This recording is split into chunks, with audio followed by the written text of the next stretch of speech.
Welcome to this product video. Today, we'd like to show you Enterprise Asset Management for Microsoft Dynamics AX. Enterprise Asset Management enables companies to make proactive decisions that prevent equipment breakdown scenarios and maximize staff productivity, minimize downtime for equipment, and optimize production. Provide your maintenance staff with current, accurate information and guidance that help them achieve goals for uptime and longevity. In today's demonstration, we will show you maintenance inside Dynamics AX by using the Enterprise Asset Management solution. Let's have a look at the water jet cutter. Preventative maintenance is entered against the object, of course, but what I wanted to show you first is that we have that link to the resource. You can calculate how much time the machine has been running, and based on that, calculate your counters.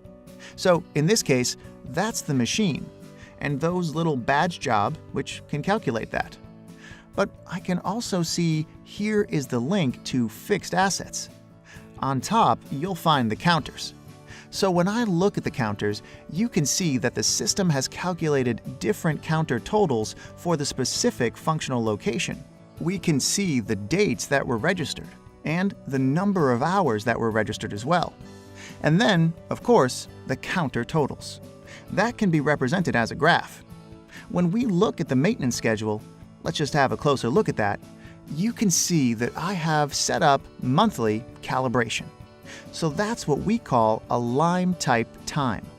And that means that every 1 month, I'm going to do calibration. The other one is cleaning. That's the counter. So based on the counter, every 500 hours, I'm going to do cleaning. And the system will automatically predict when the next 500 hours is due to be able to schedule the maintenance. Now, when I look at the calibration, for example, we now know when the system will do the maintenance, but what we also need to know is what that maintenance is. So when I look at the calibration and look at the job type setup, the job type is the type of work that we are going to do, in this case, calibration. You can see that, in general, we take 8 hours for calibration. There's 9 checks that we have to do, 1 measurement even. And we also need some tools. But for specific type of objects, we only need 4 hours. So we can set that up, very flexible. Now, when I look, for example, at the forecast, I can see that 8 hours are actually calculated. And when I look at the checklist, you can see that there's a predefined checklist.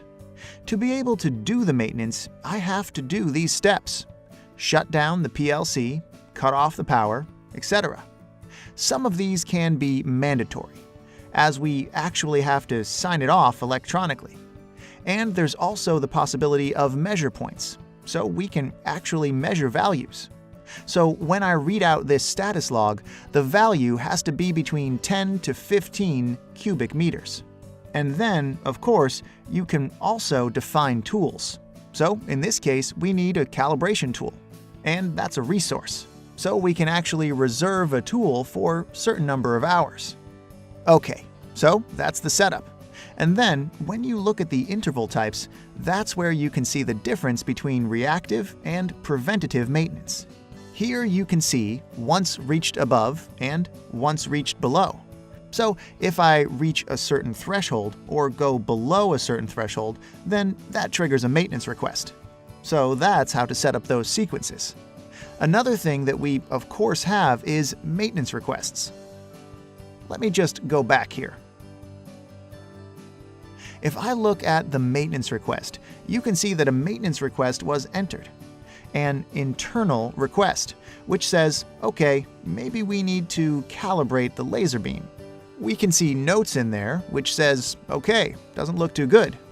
You can add notes using a timeline. Again, you can see that you can enter object faults that can be linked to work orders.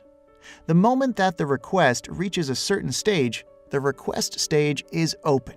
Then it's going to be added to my object calendar, just like the preventative maintenance will be added to my calendar.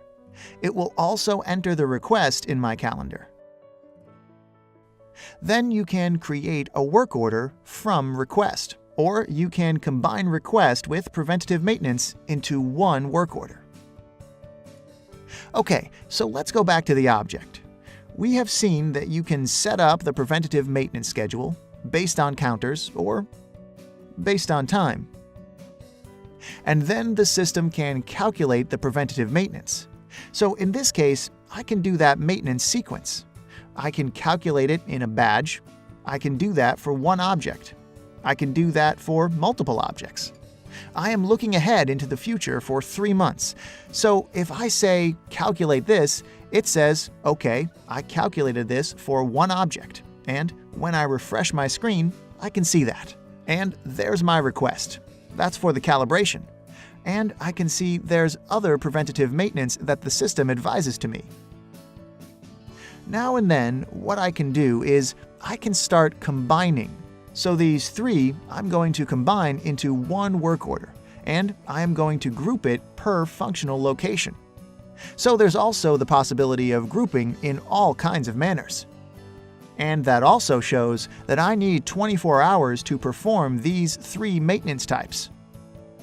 That's a brief overview of preventative maintenance and maintenance requests and how to combine them to create one work order.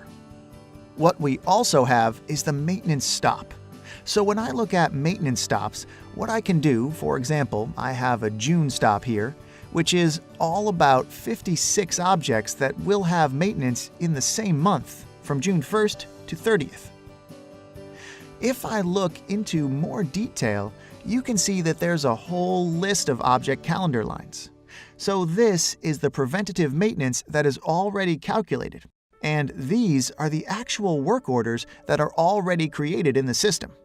Now, important here is to know if I'm going to stop this complete production line.